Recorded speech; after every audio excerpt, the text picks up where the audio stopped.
¿Qué tal? ¿Cómo les va? Otro más de estas emisiones, de estas posibilidades de disfrutar el cine de una manera en la que podamos estarlo platicando, complementando esta que es la experiencia del disfrute del cine, el séptimo arte. Esto es Cine Guayá y es un placer, como siempre, para mí tener la posibilidad de conectarme a la distancia con dos grandes personas, pero también conocedores, disfrutando del cine y además uno de ellos haciendo cine y eso me encanta. Hoy arrancaré por tu lado, mi querido Mikel Guillén. ¿Cómo estás? Artista y director de cine, ¿cómo estás? Aquí andamos llegando, Juanjo, Dani, un saludo, empezando aquí para dar una vez más opiniones. Eso, opiniones. Y hoy toca Guillermo del Toro. Mi querido Dani Galván, ¿cómo estás? Muy buen día, como siempre. Qué placer poder saludarte y poder disfrutar, como siempre, de tu charla. No, hombre, gracias. ¿Qué tal, chicos? Un gusto en saludarlos y con mucho gusto ahora de hablar de esta película. Pues vamos a hablar de Cronos, ópera prima de Guillermo del Toro, esta peli del año 1993, merecedora por ahí de algunas menciones del Festival de Cannes y además de varios Arieles, y que pues nada más decir que es la ópera prima de aquel que puede ostentar decir ha ganado uno de los Oscar, que también por allá en el año 2018 con La forma del agua lo logró y yo en particular seleccionaba esta peli y quiero agradecer a ustedes dos que me den y permitan porque yo recuerdo de niño haber visto esta película y acercándose ya a esta temporada, precisamente de terror, cine que tiene que ver para elegir algo, bueno, pues fue la que postulábamos la ocasión anterior. Y esta, pues es un horror gótico, es un horror mecánico, fantástico, que le ha metido, sabemos, es del literal del puño y letra del señor Guillermo del Toro, porque ver sus storyboards y los materiales que luego vienen por ahí, él dibuja, él hace, él recrea todas estas escenas y me parece que yo, un niño en ese entonces, cuando la vi, tendría 11, 12 años, probablemente esta película, bueno, son de esas que te van marcando porque está en el contexto de tu México, en el contexto de los 90s, en ese contexto y podías estar viendo ahí. Además, él siempre se vale de figuras de niños, ¿no? Ahí teníamos a Aurora, esta niña, y entonces tú como niño vas ahí como que adquiriendo también como un papel de alguna manera dentro de este cine del señor Guillermo del Toro. Y por ahí, bueno, pues hoy quería lanzar esta misma ópera prima y hablar de alguien que tan solo tenía 27 años cuando inicia precisamente con la producción de esto. De nuevo cuenta caemos, ¿no? A estos artistas o autores que de alguna manera empiezan a hacer algo y que a la fecha, mi querido Mikel Guillén, quiero escucharte porque tú acabas de ver la última obra precisamente del señor Guillermo del Toro, que ahorita estará precisamente a nada de estrenarse mientras publicamos este video. El 7 de noviembre me parece que es para una de las plataformas Netflix, es cuando estará en exclusiva de alguna manera, porque ahorita la puedes ver, pero solamente en cines seleccionados. Y fíjense que di con un Sí, cine que está en Guanajuato capital, o sea, yo vivo acá en León, me queda una hora ir a este cine y no pude, de verdad, se llama Cinemovie, es el cine sí. independiente que está en Guanajuato capital, en el único en el que se puede ver aquí en el estado y alrededor. Entonces, poder ver la obra como tú, que fue un privilegio, quiero pensar, o ya nos contarás de tu percepción, pero antes de esta obra y de Guillermo del Toro en general, pues siendo un director, ¿cuál es tu opinión, mi querido Mikel, para arrancar desde allí? Pues mira, es muy inspirador el hecho de que Guillermo se haya básicamente acercado a Berta Navarro, porque Guillermo del Toro no es, vaya, él empezó como un maquillista y una persona de efectos especiales, obviamente claramente influenciado por el cine de terror y el cine de horror y el gótico y la sangre.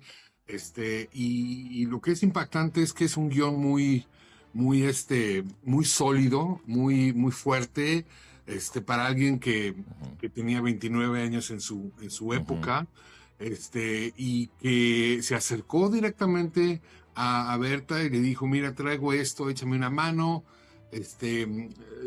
Ella, una gran productora, lo puso en contacto con un productor gringo. De ahí viene toda esta idea de Ron Perlman, porque hay mucho inglés en la Wow, película. Ujú. sí. Entonces, esa es una. La otra es que, pues tiene todos los clásicos elementos de horror de una película gótica y de terror clásicos, ¿no? Que son toda esta cuestión del instrumento medieval que Sí. encuentran y que es una especie como de escarabajo. Y las preocupaciones espirituales que tiene hasta la fecha, ¿no? Uf. La pureza de la niña, la niña muda, que son niñas que tienen una pureza que está en el laberinto del fauno, ¿no? Pero como ópera prima es muy fuerte y bueno, sí ganó el Gran Premio de Cannes y ganó 7 Arieles. Y bueno, ahí empezó la idea de tener que irse de México por lo que le pasó con su padre, ¿no? Que ya todo el mundo sabe, ¿no? Sí, caray. Así es. Oye, que es increíble, ¿no? También la historia de fondo. Estábamos hablando ahorita justo, ¿no? Cómo poder auspiciar una película, cómo poder producirla. El mismo Guillermo del Toro, pasando por dificultades económicas, porque él tuvo que vender su casa, ¿no? Así lo mencionaba. Luego viene lo de su papá, como mencionas también, y entonces a la par es todas estas complicaciones en cuanto a lana, pero bueno, pues la historia se cuenta solita, ¿no? Lo que ha logrado después de todo eso al momento de poder salir del país. Y mi querido Dani, una peli que en el contexto religioso del placer, de la culpa, de esta parte de querer buscar, ¿no? Lo que siempre, ¿no? La fuente de la vida o la eterna juventud de alguna manera. Y estos elementos mecánicos, a mí me parecía súper chingón. Siempre yo soñaba y a la fecha sigo esperando poder conseguir algo así como como este mecanismo, porque siempre me gustó, insisto, imagínense cómo me ha marcado. Pude conseguir en esta peli, que les mostraba la ocasión anterior que tengo por acá, es la edición de los 20 años, o sea, hace 15 años prácticamente que la tengo en mi poder, y que es justamente, ¿no? Lo que te va dando, y por ahí vienen algunos afiches, algunas en las partes del storyboard de cómo él lo estaba generando y demás. Me parece todo un mundo fantástico, y sobre todo esta parte del duelo de la vejez, el narcisismo, ¿no? Con Claudio Brook, otro que también el cine de México a lo largo ha mantenido. Entonces son como todos estos elementos que a ti como niño cinéfilo, que de a poco me empezaba a gustar todo eso, vas como construyendo en ese imaginario y decir, wow, qué chido que haya como este tipo de cine para mí en ese entonces. De alguna manera que dices, es mexicano, lo veo como cercano, ya no es como esta historia un tanto que sí, un tanto gringa, por como mencionas la producción que se fue dando. Pero miren, les voy a poner esta escena en la que empezamos a ver escenas de México retratado por ahí. Para mí era súper chingón estar viendo eso, que decías, wow. Además con letreros que venían en varios como idiomas, ¿no? Es algo así como curioso también ahí al momento que están iniciando, mientras vemos ahí los créditos de arranque. Así que me quedo, Dani, me encantará escucharte en los bochitos desde entonces. Yo también, mucho de los 90s la pasé en Ciudad de México, es por eso que para mí estas escenas eran como referentes y decir, wow, qué onda ahí, por ahí es donde lo estuve viviendo, ¿no? Bueno, como que un poco agregando a lo que dices, creo que es valioso también porque pues presenta una película que se distancia un poco de lo que en ese momento era el cine mexicano, ¿no? En cuanto a sus historias, que eran muy cercanas a los dramas o al tema de violencia o temas que aún al día de hoy perduran, ¿no? En el cine mexicano, y que sea una película como más de este terror gótico, pues ya es algo como interesante, ¿no? Y pienso que bueno, hablar de Guillermo del Toro es hablar de alguien que tiene como mucha pasión por sus temas y sobre todo por su estética, ¿no? En el sentido de los monstruos o de todas estas criaturas que obviamente van a ir permeando toda su filmografía, y creo que hablar de Cronos ayuda a entender como de dónde parte, ¿no?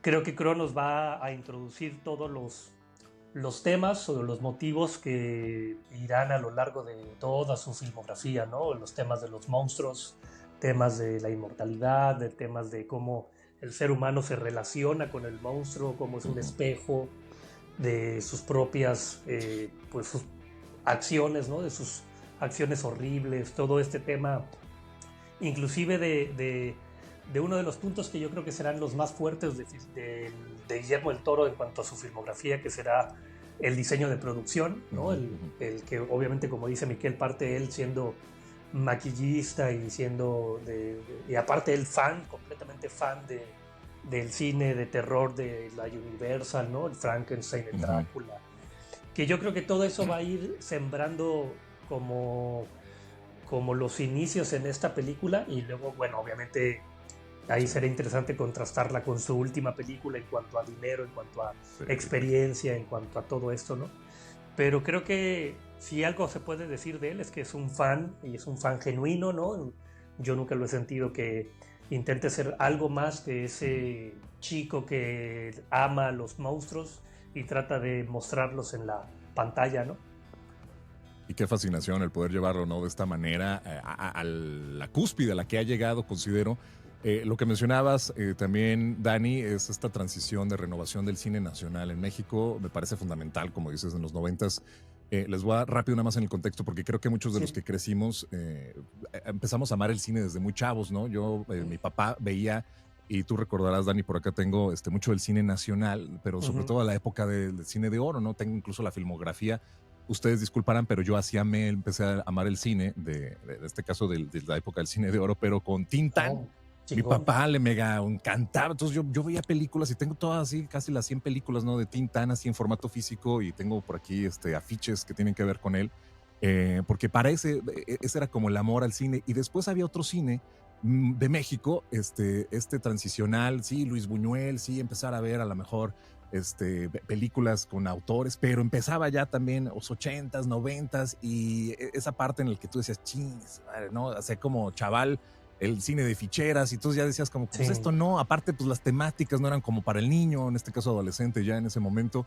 Y aquí creo que viene con todos estos apoyos de IMCINE, todos estos renovación del nuevo cine nacional que se empieza a generar también en esa transición de los 90s. Y ¡pum! Aquí tienes Cronos, con esto que acabas de decir, ¿no? Por algún lado, pues me parece súper chido, porque Miquel, esto de encontrar apoyos y el famoso, ¿no? Disclaimer que aparece en muchas de las películas mexicanas actuales y de ese entonces, ¿no? Que tienen este apoyo de IMCINE o que tienen apoyos precisamente por parte del gobierno y estímulos fiscales y no sé qué. Empezamos a decir, cabrón, uno que quería en ese momento, yo cuando estudiaba la carrera de comunicación, decía, pues está súper chido que alguien te pueda dar lana, ¿no? De esa manera por parte del gobierno para poder hacer, pues yo sueño en algún momento poder lograr algo así.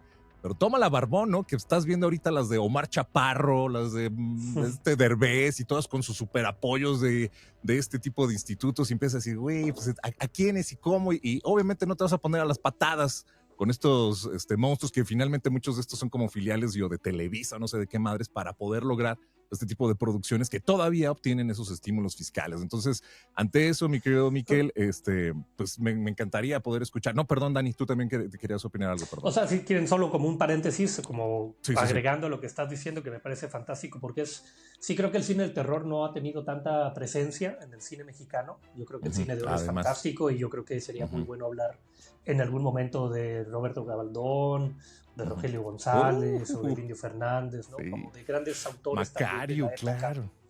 Y claro, como que tampoco es que haya tenido mucha presencia el cine de terror, ¿no? Por ahí está El esqueleto de la señora Morales, pero no era como el de la Universal, ¿no? Sí, no, claro. Y luego hasta el viento tiene miedo. Por ejemplo, esa todavía, ¿no? Veneno para las hadas, ¿no? Como que hay algunos chispazos, pero también como que mucho el cine de horror se fue como por ese lado más caricaturesco, ¿no? Del Santo contra las momias, exacto, sí.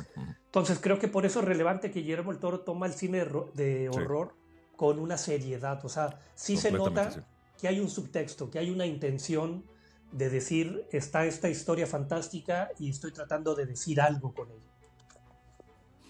Miquel.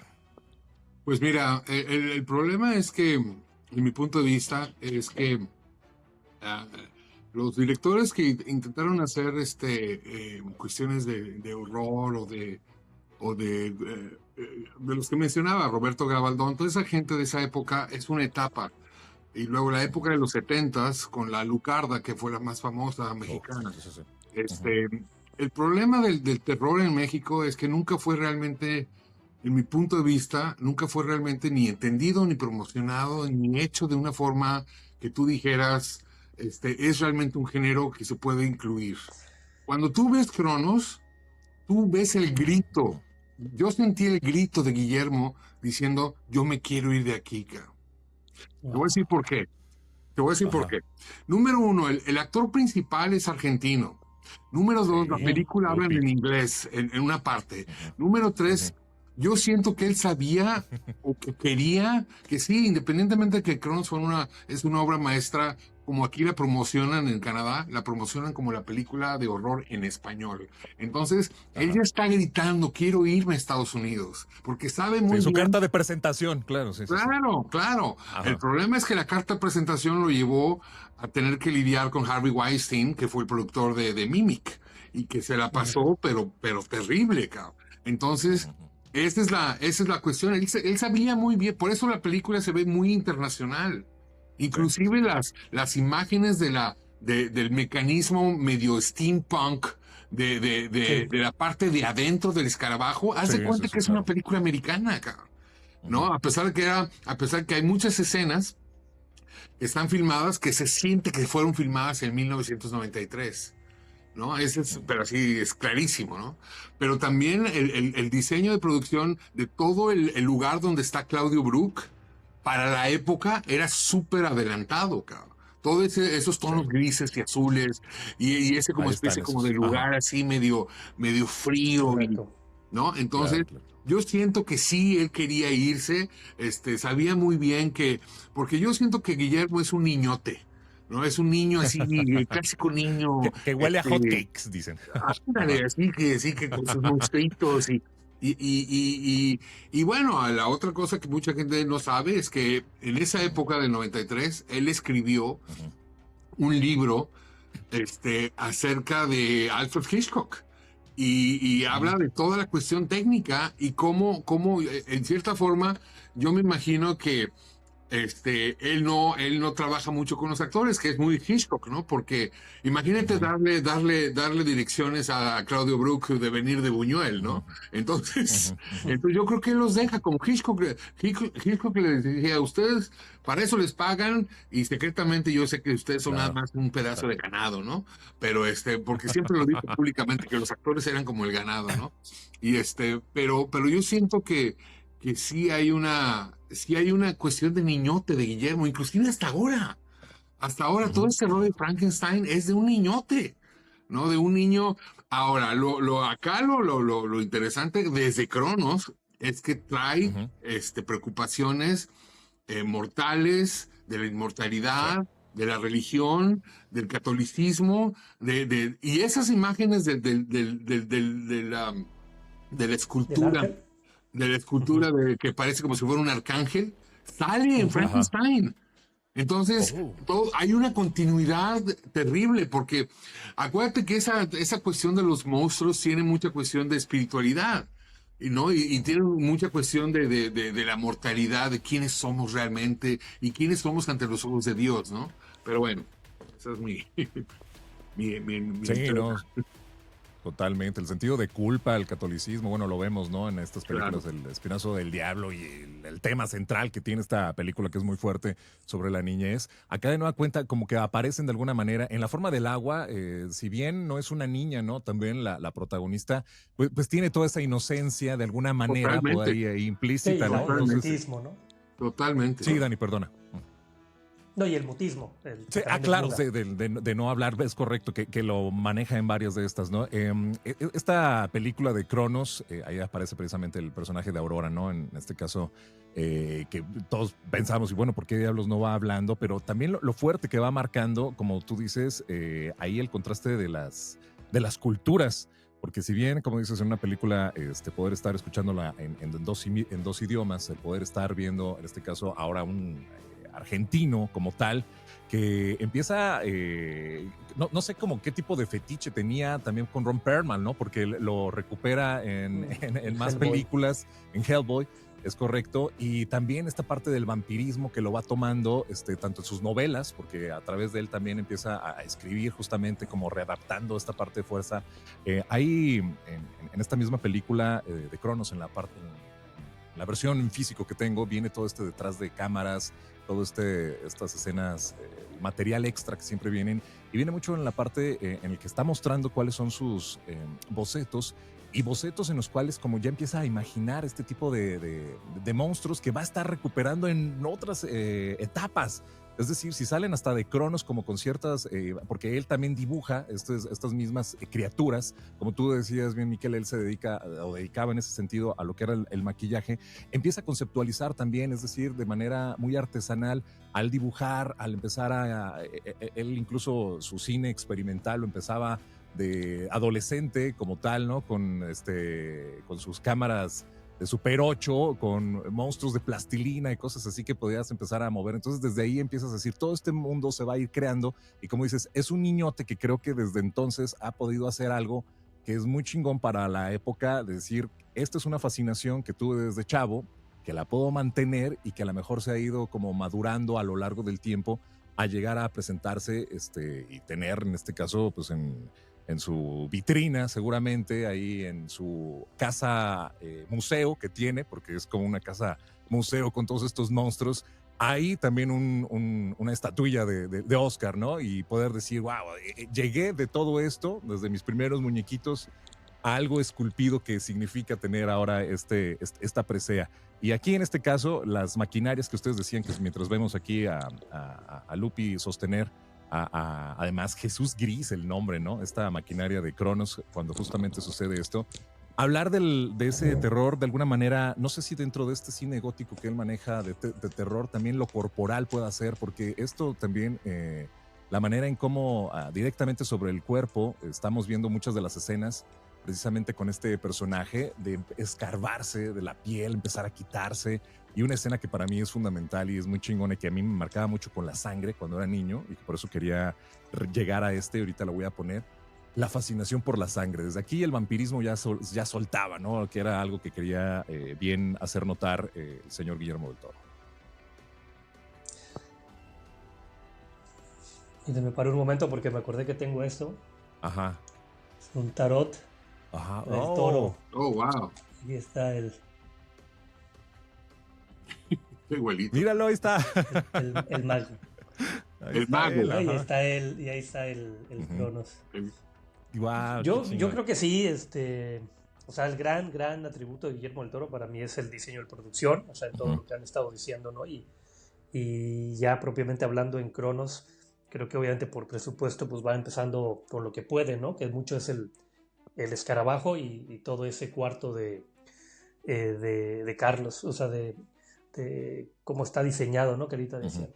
Y a mí me gusta mucho que empiece a introducir todos esos temas de lo monstruoso, ¿no? Yo creo que lo monstruoso ha sido un tema que ha acompañado a la humanidad, ¿no? Desde el golem, o que luego se mutaría al tema del monstruo de Frankenstein, todo lo que tiene los vampiros, como que siempre hemos tenido de alguna u otra forma en nuestro imaginario colectivo la figura de un monstruo, ¿no? Ya sea cualquiera de sus vertientes, y en cualquier cultura encuentras que tienen un monstruo. Y el monstruo ha sido muy estudiado en cuanto a lo que implica, ¿no? Implica la explicación de lo natural, de lo que no tenemos control, pero por otro lado también ha sido usado mucho para explicar las contrariedades humanas, las cosas que no podemos controlar de nosotros, como el Dr. Jekyll, el Mr. Hyde.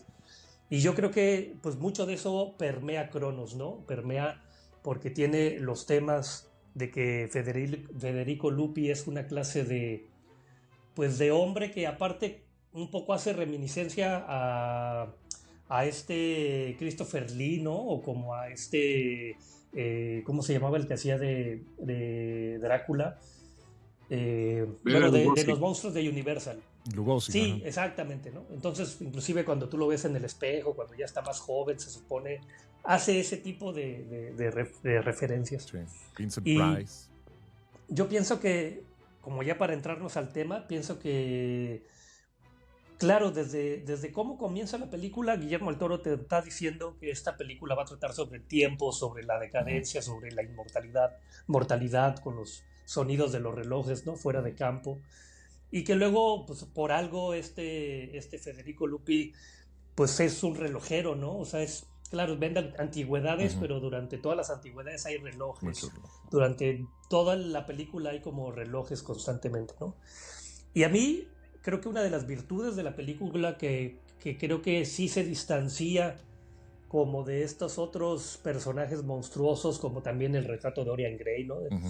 Es que es presentado Federico Lupi como un hombre muy tierno. Juega al avioncito y tiene un vínculo con su nieta, que yo creo que eso hace que tú empatices más con el personaje y que también como que entre más en choque como esta clase de obsesión o como de decaimiento, como de buscar la inmortalidad. Es decir, no es un personaje que de entrada buscara la inmortalidad, o que tuviera choques con la mortalidad. Se escucha un hombre que está pleno en su vejez, que está conectado con su nieta, que luego será lo que resuelve el conflicto, ¿no? Y yo creo que eso es un atributo, o sea, yo creo que eso es algo bueno para la historia, que rompe un poco con esa idea del hombre que está obsesionado, que es más el antagonista, ¿no? El que está obsesionado con la inmortalidad y que quiere a todas formas encontrarla y se corrompe más por eso. Y eso creo que es una gran virtud como del protagonista. Y que es una lucha que va a estar, ¿no? A lo mejor manteniendo a lo largo que no corromperse, ¿no? Mantenerse en ese centro de la ética con la figura de Aurora, y que en las escenas en las que empieza a aparecer la sangre, que para mí esta que pongo por acá, es un momento como, cumbre, ¿no? Sí, o sea, para mí esta yo la recuerdo mucho, creo que fue de lo de pues, la escena que más he recordado de Cronos, ¿no? La manera de acercarse, de lamer el suelo, el poder poner ahí, quito y pongo, pues ya saben, por esto de los derechos y demás. Pero ahí está. Está bien. Ahí está parte de ello y la manera en cómo vamos a adentrarnos ya a la parte esta de la inmortalidad, del vampirismo, y que él va a estar luchando constantemente, como bien mencionas, para poder mantenerse dentro de este centro de lo real, de lo que es lo, entre comillas, que no está buscando por este significado. Ahí viene ya el golpe. Aparte, la figura de Ron Perlman también es súper chingona porque viene como a ser caricaturesco, ¿no? El momento, como lo cómico, como la parte divertida también de este personaje.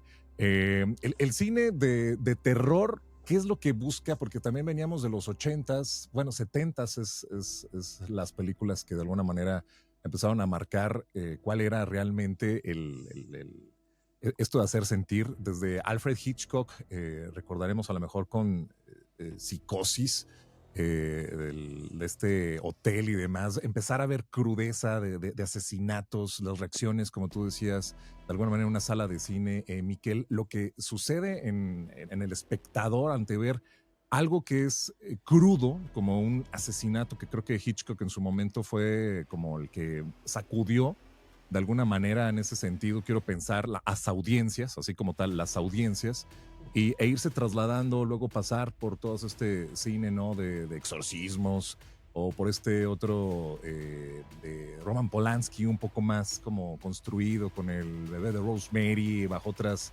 ondas de estas sectas, y lograr finalmente a llegar, por ejemplo, a lo fantástico, que es el cine un tanto que lo que maneja, ¿no? Guillermo del Toro con estas criaturas. ¿Qué es, digamos, toda esta transición? Porque también está en esos matices, en este tipo de género, en el que está súper chingón el poder estar disfrutando de varias cosas de estas. A la fecha, yo mencionaba la ocasión anterior, ¿no? Ari Aster, que también puede ser así como que dices, what the fuck, ¿no? ¿Qué es lo que estoy acá? ¿Qué es este tipo de que si no es implícito también te puede llegar a sacudir? Me encantaría poder escuchar de ti este análisis de lo que es una obra como las de Guillermo del Toro y todo el cine de horror, lo que significa para muchos el que podamos experimentarlo como audiencia. Pues mira Juanjo, la cuestión es que hay varios géneros. Y Hitchcock es un género de suspenso, 100%, ¿no? Entonces hay suspenso, hay horror, hay gótico, hay terror. Entonces hay muchos tipos de géneros y subgéneros dentro del género, ¿no? Una de las cosas que a mí me gusta mucho de ¿cómo se llama? De Cronos en relación a muchas películas de horror o de misterio, de suspenso. No sé si ustedes vieron la película de Polanski que se llama La Novena Puerta. No sé cómo le han puesto. Sí, claro. Bueno. Sí, en La Novena Puerta de Polanski hay una escena donde Johnny Depp está buscando unos viejos libros, ¿no?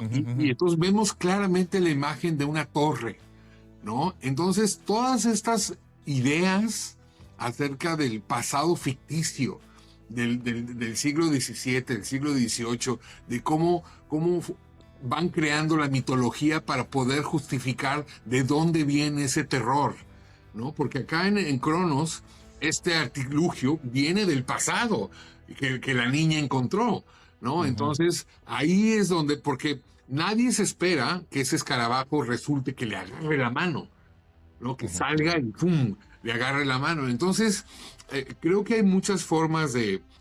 Para mí el género del terror y del horror y del suspenso es súper complicado. No es algo que yo quisiera hacer y inclusive he tenido pesadillas de que productores me piden que haga eso y que voy a tener que hacerlo. Qué chingón. Es un género, pero al mismo tiempo es un género fascinante, ¿no? Porque es bueno conocer tus límites, es bueno también no tener límites Wow. y decir, vamos a entrarle, ¿no? Vamos a ver qué pasa, ¿no?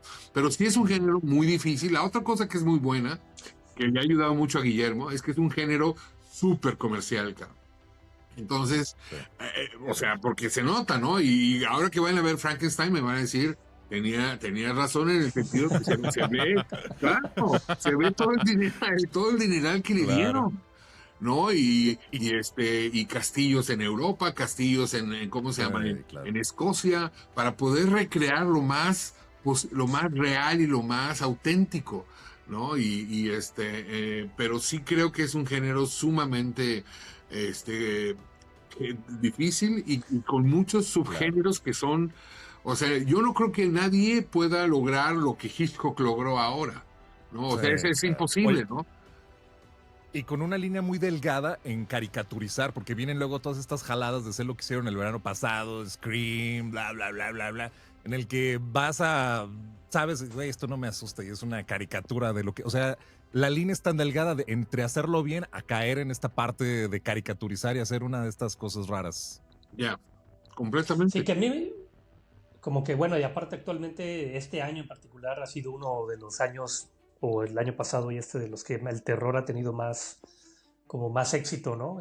Ha resurgido mucho con todo este tema o categoría del art horror, Ujú, ujú. como La Bruja o Sí, de Hereditary, ¿no? Ahora Weapons, cosas de ese estilo. Y yo A24, ¿no? Que ha en dado algún mucho. momento había leído, no recuerdo la referencia, la verdad, pero como que explicaba un poco cómo el terror ha ido mutando en sus temas de acuerdo a cómo ha ido el mundo avanzando en la historia, ¿no? Y Así es, como muy setentizado, un poco decía cómo porque el terror siempre ha servido como para apuntalar a hablar de otra cosa. así es. Y entonces en un momento el terror servía mucho para hablar de cuestiones sobrenaturales, como me refiero a los 50, como tiempo atrás, ¿no? O sea, cómo servía para explicar mitos o servía para explicar cosas que no están en nuestro control. Y en la década de los 80 mutó mucho el cine de terror para hablar como de los horrores del ser humano como persona y también como de este pues auge de lo tecnológico, ¿no? Y entonces vienen películas como La Mosca, por ejemplo, que de hecho yo Uf, creo que hay una referencia Cronenberg, sí. en Cronos a la mosca, ¿no? Cuando este Federico Lupis está quitando púas en el espejo, que hace como una referencia Ujú, al momento ujú. en que también la mosca de Cronenberg Sí, se está quitando partes, ¿no? sí, por eso decía del Y, horror corporal o con el pregostrecillo de su piel, sí, sí, sí. Y mucho del horror ha avanzado de unos años para acá, que ahora se centra en hablar de temas sociales. ¿No? O sea, es como ahora el terror habla de racismo, habla de feminicidios, habla de cómo el capitalismo ha destruido cosas, ¿no? O sea, esas han sido como las mutaciones un poco del horror. Y yo siento que un poco el tema de Cronos es que está precisamente en esta época como donde está La Mosca o La Ujú, Cosa, etcétera, que habla mucho como de las cuestiones personales, ¿no? O sea, habla del interior del ser humano. ujú. Y yo pienso que mucho de esa idea empieza así Cronos. Cuando un poco está que descubren el aparato, es que esa parte interesante porque es entre mecánico y orgánico, ¿no? Ujú. Es un bicho que está Que adentro, alimenta. atrapado en Ujú. un mecanismo. Entonces habla de esos temas tecnológicos, pero también De arcaicos, acuerdo, también sí. góticos. Pero a mí se me hace interesante que precisamente muy a la linchiana de lo que decíamos de Terciopelo Azul, cuando hay este plano del ángel que habla como de las cuestiones religiosas, de las cuestiones puras, de las cuestiones como agradables del ser humano, salen las cucarachas, ¿no? Y esas cucarachas que además hacen un poco el eco a lo que será Mimic después, pero que ya empieza ahí del Toro a decirnos que debajo de esas cosas buenas que somos los seres humanos, también existen estas cosas putrefactas, ¿no? Que sería como la ambición por la inmortalidad. O sea, prácticamente te está diciendo el reto del protagonista, que es un hombre bueno, es qué tanto se va a dejar corromper o no Ujú. en su vida, ¿no? Y que para mí, y ahorita voy a explicar por qué, hace Ujú. un eco a las adicciones. O Ay, sea, yo claro. creo que uno de los temas también Sí, sí, centrales de sí. la película es las adicciones, porque mucho del momento ya cuando él está metido en el conflicto, pareciera que pareciera un hombre ya con alcoholismo o con adicción a una droga, ¿no? De hecho, la escena que decías tú del baño, Sí, sí, claro. prácticamente podría ser reemplazada por una línea de coca, ¿no? O sea, es decir, Síndrome de esa parte abstinencia. donde se va al baño y yo creo que de eso también empieza a permear en la relación que vamos viendo cómo se deteriora con la nieta. Oye, Yo y creo un que duelo también con la vejez. una de las cosas que es también una clara influencia, porque yo no vi a Lynch, pero yo sí vi a Cronenberg, en toda la Sí, cuestión como no, Cronenberg. del body horror que le llaman, con toda esta adicción a Ujú, ponerse el escarabajo en ujú, el cuerpo, ¿no? Y a final de cuentas, bueno, el hombre bueno que sueña con ser inmortal es castigado por Dios, a final de cuentas. ujú. Sí, eso está súper chingón. O sea, la culpa, como parte también dentro de esto, el catolicismo. Entiendo que el propio Guillermo del Toro, ¿no? Tuvo mucho de esta, pues como todo niño mexicano, yo creo, ¿no?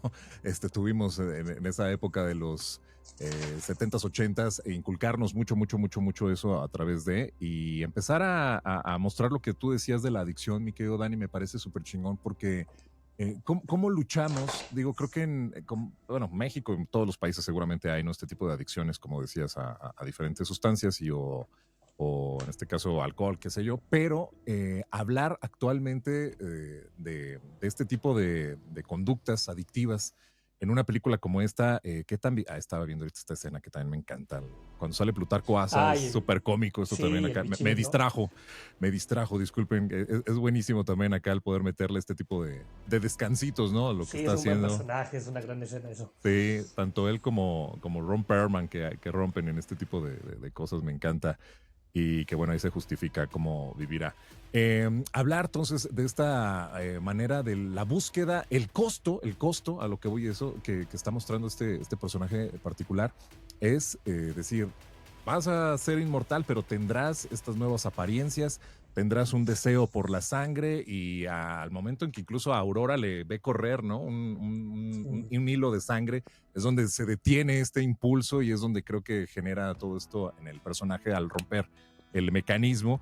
Yo creo que es una de las películas que, insisto, para verla en diferentes momentos, para mí, yo tenía muchísimos, les voy a ser sincero, que no la veía. Para mí era muy importante el poder platicar de ella porque era como el referente de la película, porque me llegó en un momento muy de chamaco y la sangre empezó, no sé, tú Dani, tú conocerás eso, el por qué empezamos, yo creo hasta cierto momento nunca había tenido algún tipo de fobia, siempre me preguntan, oye, tú ¿tienes miedo a las alturas? No, ¿tienes miedo a esto? No, no, no, no. Pero la sangre, cuando veo sangre, sí me causa algo. Y o sea, algo en mi cuerpo, cuando vi nacer a mi hijo, yo creo que el médico se estaba más bien yendo conmigo mientras yo estaba con la cámara, yo jugándole al cineasta, viendo y casi me estaba cayendo, ¿no? Entonces era esa parte de que algo, esa escena de la sangre me marcó y usar la sangre como recurso en las películas de tal forma que sí te haga algo. Versus, insisto, todas estas que puedes ver Scream, que puedes ver este recurso de sangre y pues ves sangre de una manera muy diferente. A esta Sí. manchita, a mí como niño me dio más, sí, perdón. Sí, sobre todo por eso, ¿no? De que yo no creo que la película de hecho recurra mucho a la No, sangre, no, recurre claro muy que no. poco. No, no Ay, es gore, no es qué bueno como... también que no te pasaron las tijeras para cortar el cordón umbilical con la cámara al mismo tiempo, cabrón.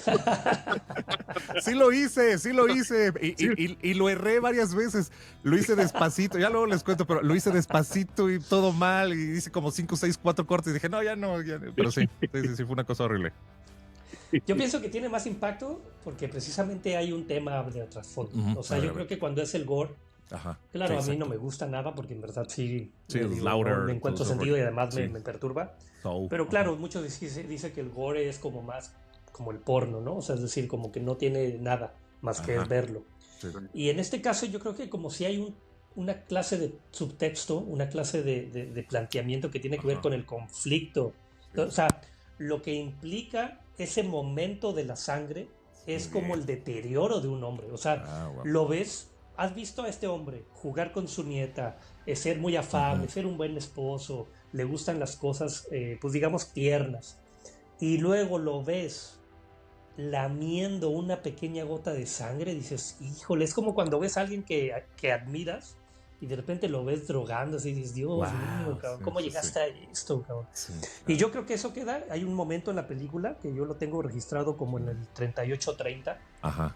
que es justo cuando él le platica a su nieta lo de los cigarros con su hijo, ¿no? Que era el papá de la nieta, Ahí está, y se abrazan. Ujú. Y luego hay un corte directo, hay una música melodramática, corte directo al sonido metálico y él usándolo en el baño. Híjole, ese contraste es terrible. Porque lo que te dice es, mira, este hombre, híjole, quiere cambiar por su hija. Ajá. Corte a él usándolo en el baño. Ahí está. Como si dijeras de Sí, repente wow. se está drogando, ahí se está metiendo la inyección de heroína, o se está... Sí, qué chingón. Y dices, qué triste, cabrón. Por eso creo que es más importante. Y hasta Claro. las mismas expresiones, claro, sí.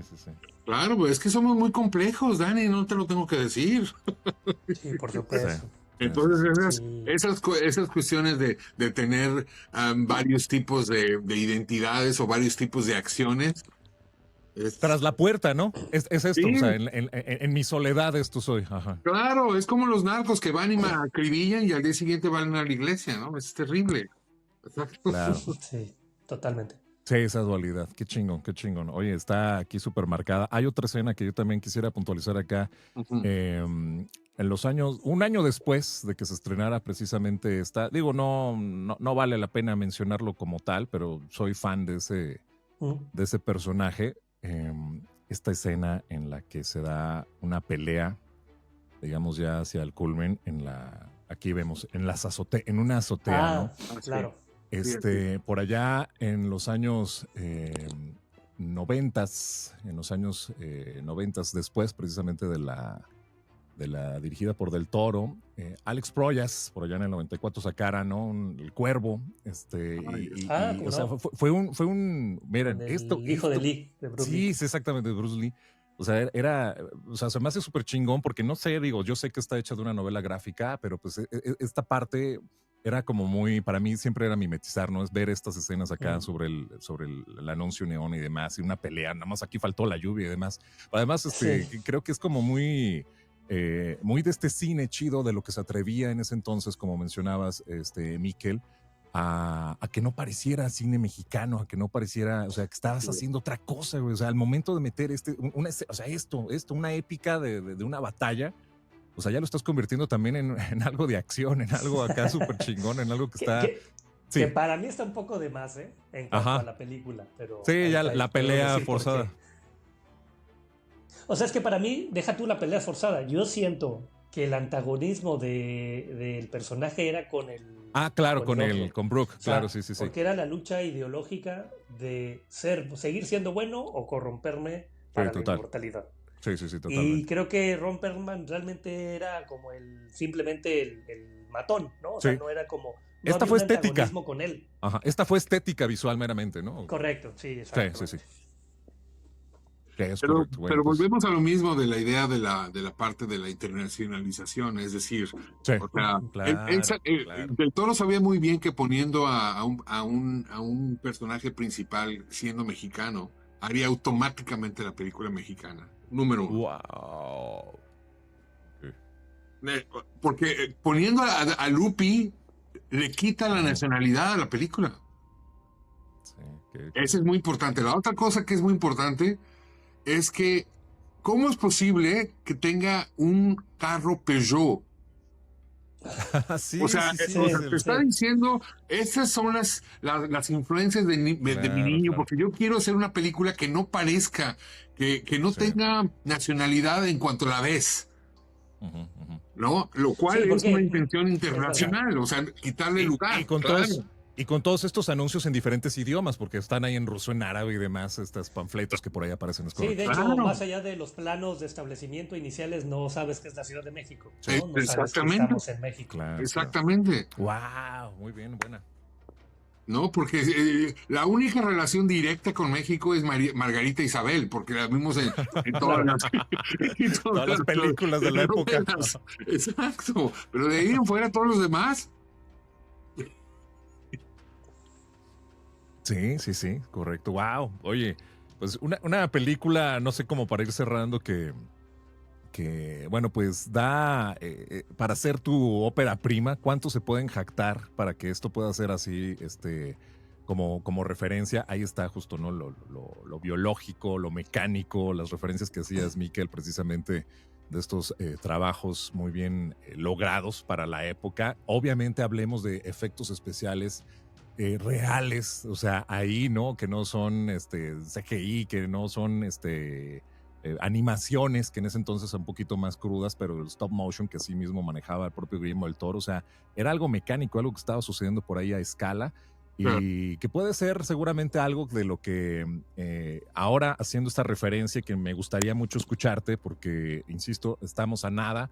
Ya este episodio hoy es 26, hoy mismo lo publico, cuando un poquito, si no mañana 27, pero entre 26 y 27, es decir, estamos a un par de semanas, más o menos 10 días de que podamos estar viendo la película nueva de Frankenstein, de esta adaptación de Mary Shelley. Sabemos, ¿no?, que tiene su amor por Lovecraft, por Poe, por Mary Shelley, en este sentido, el propio Guillermo del Toro.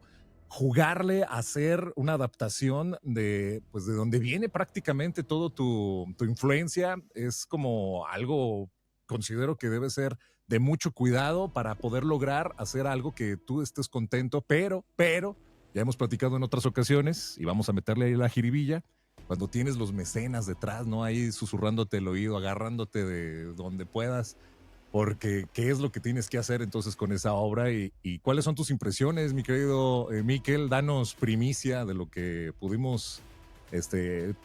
Vale la pena decir que tú eres el único que ha logrado verla y eso está fascinante.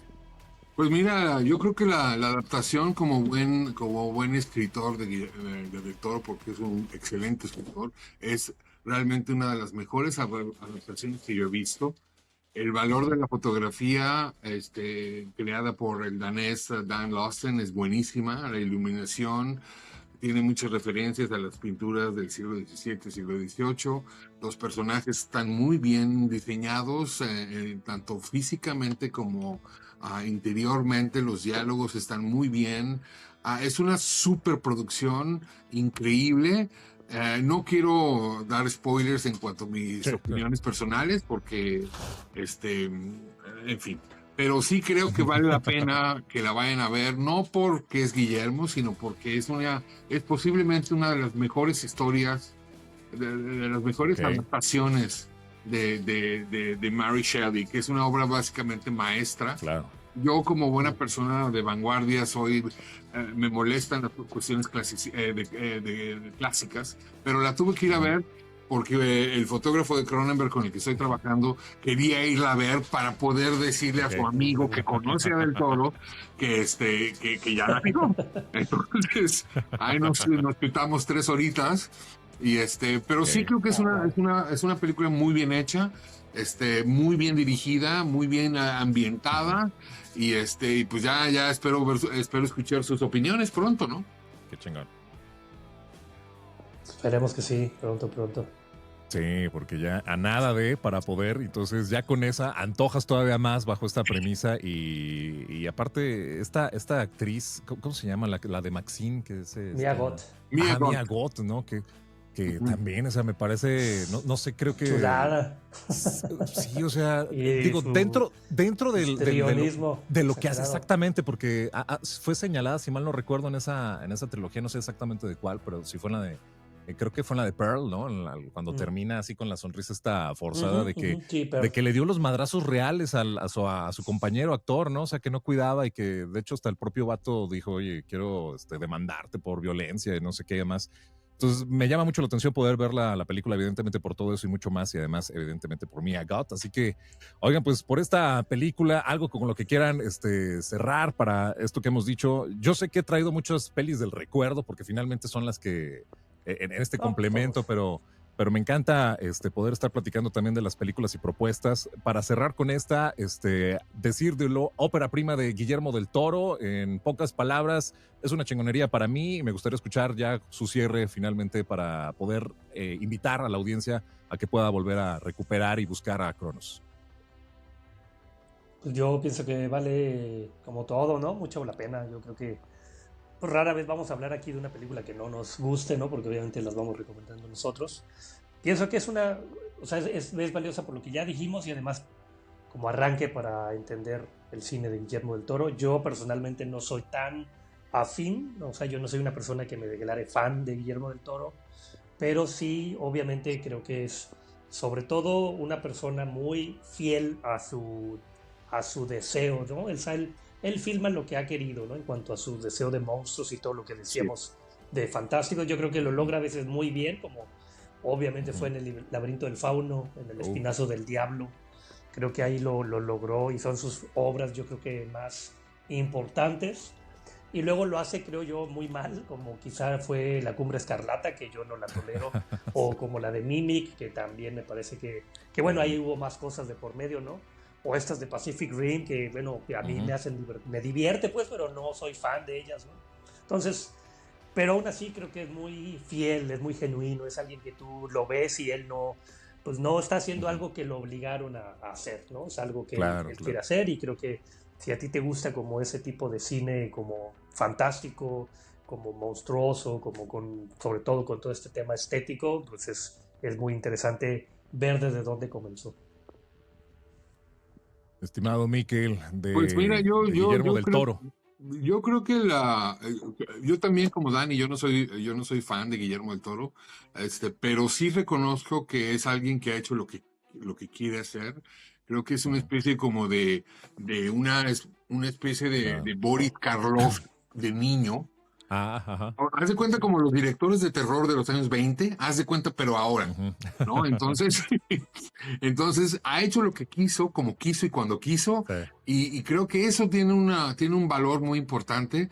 Y para las personas que estén viendo este podcast, quieren conocer realmente cómo empezó y quién fue y cuáles fueron las preocupaciones, que son las mismas de ahora, porque eso es parte del ser artista, según, o sea, para él.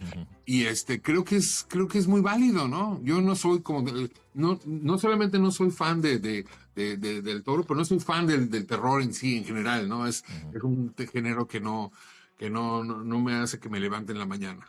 Pero pero sí creo que en términos comerciales, creo que va a ser un éxito y va a darle la oportunidad a mucha gente a poder conocer una vez más la historia, ¿no? Que ya hemos visto una y otra vez, ¿no? Pero creo que es válido y adelante, ¿no?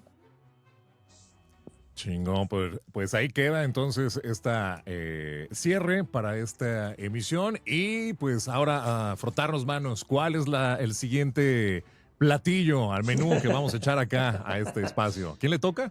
A Miquel. Me toca a mí, señores. Ay, papá. Así es. Y esta vez voy a proponer algo realmente fuera de foco, cabrón. La película se llama Mastermind, de Kelly Richard. Ok. Mastermind, ok.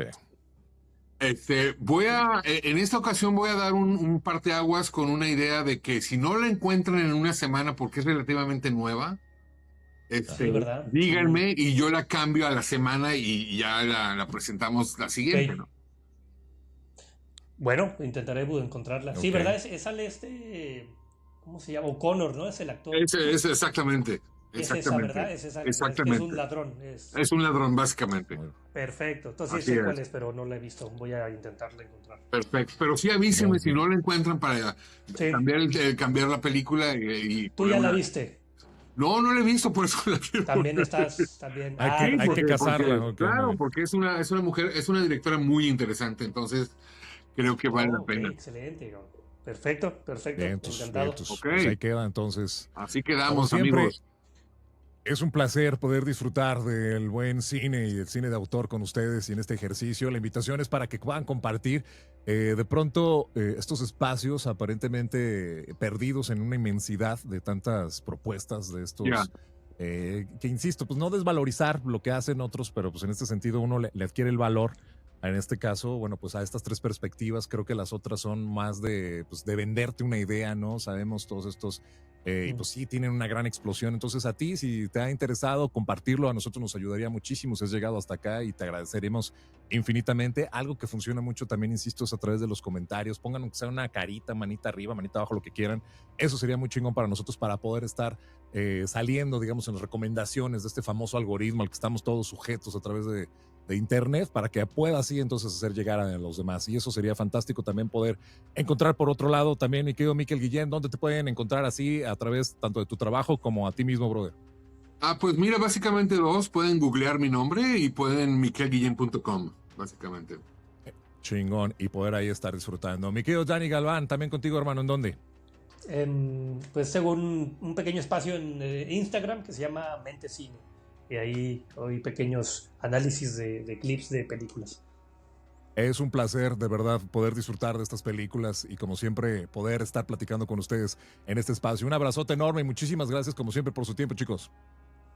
Gracias a ti, gracias a todos. Un abrazo. Hasta la próxima.